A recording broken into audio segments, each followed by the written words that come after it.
जानेवारी 26 जानेवारी आणि आपण 15 ऑगस्ट भारत देश स्वतंत्र झाला आणि 26 जानेवारी भारतीय राज्यघटना 26 जानेवारी 1950 रोजी अंमलात आली। ही घटना समितीचे जे अध्यक्ष होते ते डॉक्टर राजेंद्र प्रसाद होते आणि जो मसुदा तयार झाला घटना समितीचा त्याचे अध्यक्ष डॉक्टर बाबासाहेब आंबेडकर होते। अनेक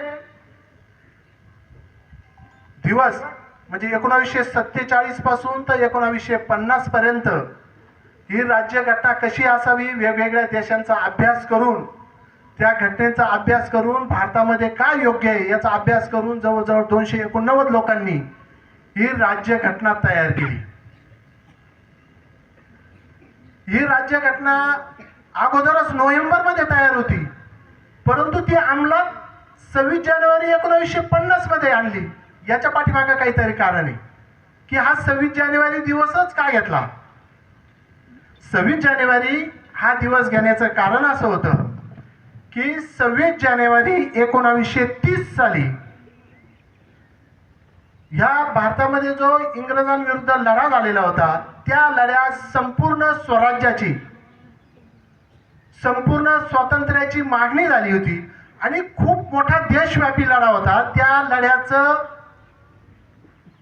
एक औचित्य साधून तो स्मरणात राहावा म्हणून जरी 19 नोव्हेंबर साली घटना तयार होती, 1949 नोव्हेंबर 1949 सालीच घटना तयार होती, परंतु ती अंमलात कधी आणायची तो दिवस आपण भारताने घडवला कोणता की 26 जानेवारी 1950 हे त्याच्या पाठीमागचं कारण होतं। ही राज्यघटना जी लिहिल्या गेलेली ध्यानात ठेवा, ही काही छापी वगैरे नाही, हाताने लिहिलेली। याच्या मूळ 2 प्रती, एक हिंदी मधून आहे आणि एक इंग्लिश मधून आहे। या सगळ्या तज्ञांनी तयार केली। मसुदा समितीत 60च लोक होते आणि 289 लोक राज्यघटना लिहिण्यासाठी ते सदस्य होते। ती मूळ घटना पेनाने लिहिलेली प्रेम बिहारी रायजादा आणि त्याचं स्वच्छ परत एक लेखन हिंदीतून केलंय नंदकुमार लाल बोस यांनी। अशी ही राज्यघटना आपल्या भारताला मिळाली, त्याच्यानुसार कायदा होतो आणि हे सगळं चालत चालत आता आपण 77 वर्ष झाले आणि हे करत आलोय। हे करत असताना हा दिवस सहजासहजी आपल्याला कधी मिळत नसतो। हे जे आपण स्वातंत्र्य मिळतो आपण दरवर्षी उहापोह करतो की हे का मिळालं का मिळालं। भगतसिंग, सुखदेव, राजगुरू हे नाव कायमच ऐकतो। यांचे तर मला वाटतं पूर्ण नावही काही विद्यार्थ्यांना लोकांना माहित नसतील, फक्त भगतसिंग, सुखदेव, राजगुरू, खरं का नाही। त्यापैकी आपल्या भागातील राजगुरू शिवराम हरी राजगुरू नगर, आता जे राजगुरू आहे ना खेडमंचर, ते तिथले आई वडिलांनी काशीला संस्कृत पंडित व्हावा हा माणूस म्हणून काशीला पाठवलेला। मग आज संस्कृत शिकण्यासाठी राजगुरू तिथे गेले आणि संस्कृत शिकायला लागले, पण यांच्यातील देशभक्ती जागी झाली आणि ते हिंदुस्तान सोशलिस्ट रिपब्लिकन पार्टी ही त्यावेळेची क्रांतिकारी संघटना होती त्याच्यात सामील झाले। मग हे पंडित व्हायचं राहिलं बाजूला आणि एक दिवस ते राजगुरू नगरला आले। राजगुरू नाव नंतरचं पडलेलं आहे खेडचं, हे राजगुरू नाव नंतर पडलेलं। ते कसं पडलं मी तुम्हाला सांगतो। आले त्यावेळेस ते कोट वगैरे वापरायचे, कोट खुंटीला अटकावला आणि घरातून बाहेर गावात फिरायला गेली। त्यांची आई झाडू मारण्यासाठी आली झाडायला आणि झाडता झाडता त्या कोट जवळ गेली आणि थोडी वर झाली तर त्या आईच्या डोक्यात जोरात काहीतरी जड वस्तू लागली आणि ती जड वस्तू लागल्यानंतर त्या राजगुरूच्या आईने मोठा मुलगा होता त्याला बोलून घेतलं, त्याचं नाव विनायक होतं।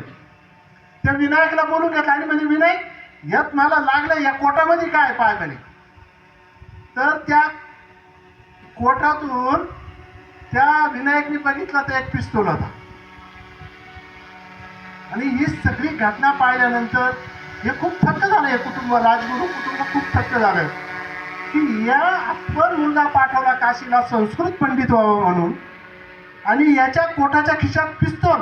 कोणते आईबाप घाबरून जातील तसं विनायक आणि राजगुरूंची आई ती सुद्धा घाबरून गेली. थोड्या वेळाने शिवराम आणि राजगुरू, म्हणजे राजगुरू आपण ज्यांना होतो ते परत आले आणि त्यांना या लोकांनी पिस्तूल दाखवला आणि विचारलं. आता खोटं बोलण्यात काही अर्थ नव्हता, सगळं उघड झालेलं होतं, काय खोटं बोलणार. आणि हे सगळं होत असताना राजगुरूंनी सरळ सांगितलं, तुम्ही मला काशीला पंडित होण्यासाठी पाठवलं, संस्कृतचा अभ्यास करण्यासाठी पाठवलं, परंतु मी देशभक्ती का ओढला गेलेलो आहे, मी पंडित होऊ शकत नाही. त्यांनी आईला जवळ घेतलं आणि आईला खूप छान एक वाक्य सांगितलं. आई, तुला 2 मुलं आहे, तुला 2 मुलं आहे. हा थोरला विनायक आणि मी शिवराम. हा एक तुझा आणि मी शिवराम भारत मातेचा. का बरं का? हा विनायक तुझा आणि शिवराम भारत मातेचा. एवढ्यावर ते थांबले नाही. त्यांनी जवळ पडलेला एक कागद घेतला आणि कोठातून पेन काढला आणि पेनने त्या कागदावर लिहिलं. त्या कागदावर काय लिहिलं? त्या कागदावर असं लिहिलं की राजगुरू कुटुंबातील जेवढी इस्टेट आहे त्या इस्टेटीतून आजपासून मी बेदखल होत आहे. आणि इथून पुढे